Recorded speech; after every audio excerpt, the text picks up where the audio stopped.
This is the Fifth Estate, a conversation between young African scholars from the Fort Hall School of Government and Professor Mutahi Nguni. This Sunday, we will expound on the fall and fall of Raila Odinga.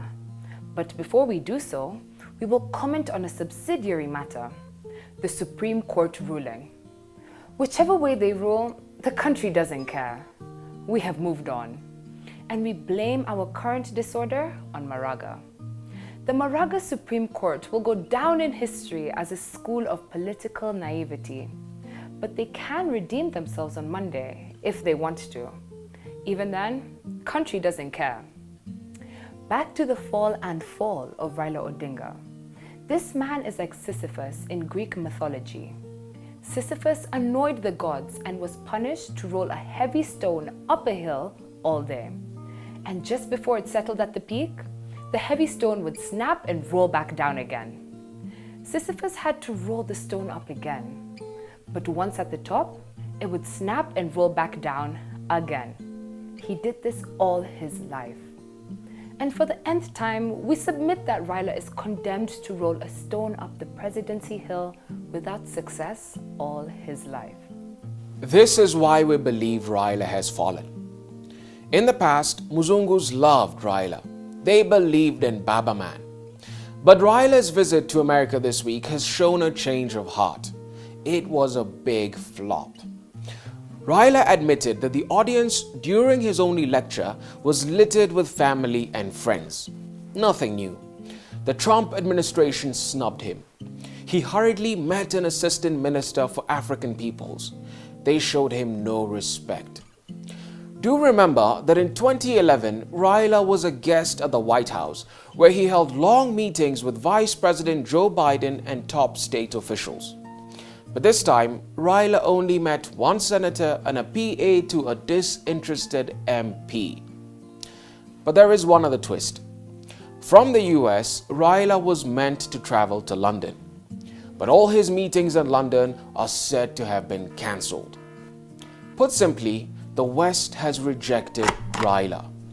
They have no time for a warlord whose only currency of political transaction is violence.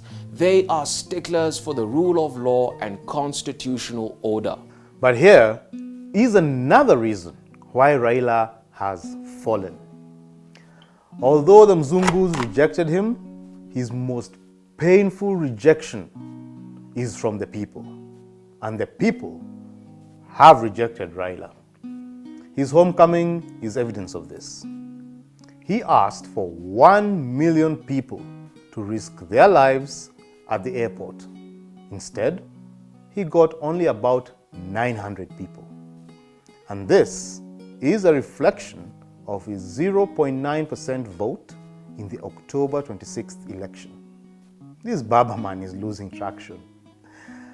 But this kind of dismal failure has been predicted in history. According to Nikita Khrushchev, if a man preaches revolution for the first day without results, the crowds will shout, "Tibim." If he preaches revolution for the second day without results, the crowds will shout, "Tialala." If he preaches revolution for the third day without results, the crowds will shout, "Ria." But if he preaches revolution for the fourth day without results, the crowds will tell him to hell with you. And this is where Raila is today. His revolution is slow punctured. If Raila is in a fragile state of rejection, how should Uhuru deal with him? In our view, Uhuru should show Raila no mercy, because in his suicidal state, Raila would show Uhuru no mercy. Uhuru should make no covenants with Raila. He must destroy him decisively. But why do we say so? In the Moi Cookbook of Politics, Mzee Moi taught us that kama mbaya, mbaya. If things are bad, do not recite poetry to a man carrying a sword. Brandish your sword as well. Similarly, Zimbabwe has taught us a simple lesson in politics. The man who controls the monopoly of violence is the man with power. If Uhuru has this monopoly, he is the man with power.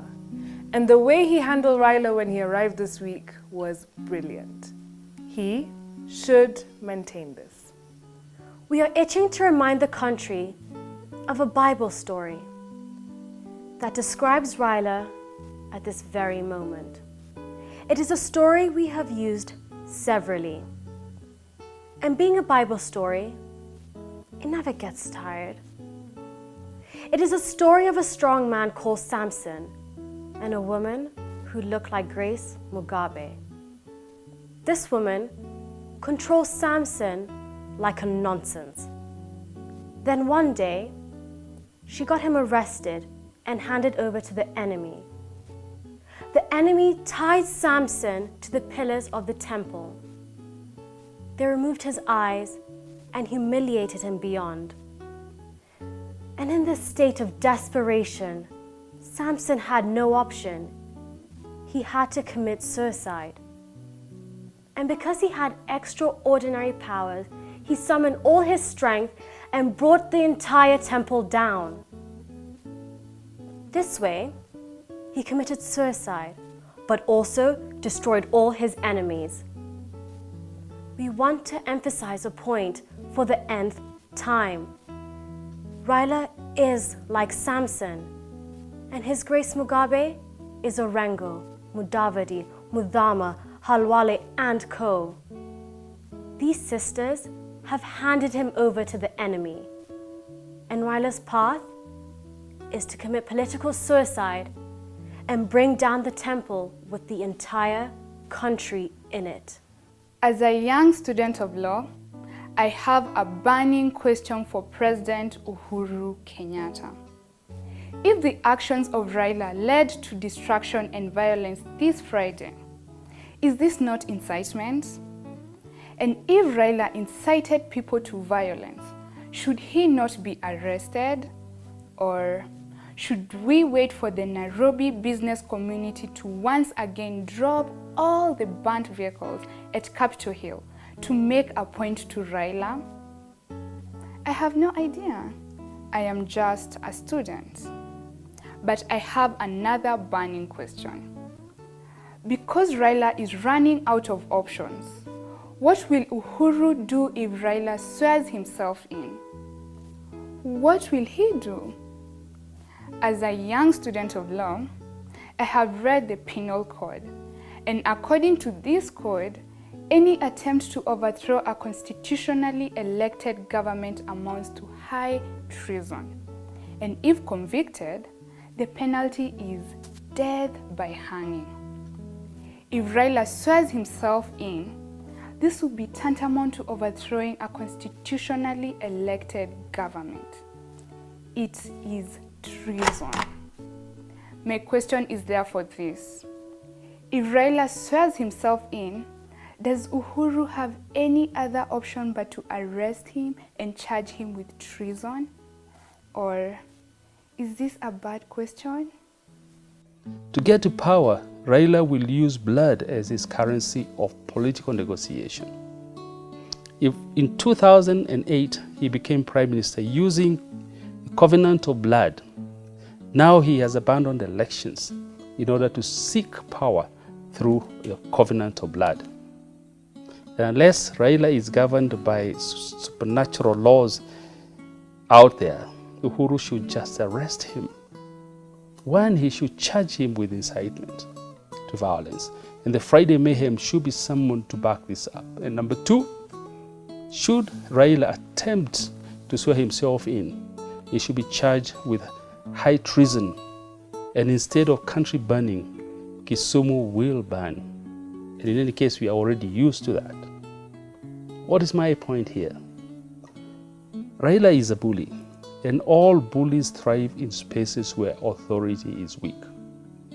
If Uhuru asserts his authority, Raila will crumble like a man with the feet of clay, and this is what Uhuru needs to do. And now, our final thought. We will begin with a question. Between Uhuru Kenyatta and Raila Odinga, who is the Mugabe? Who is old and stiff? And who is agile and swift? Who is old and cranky? A dictator surrounded by sycophants? And who is easy and young?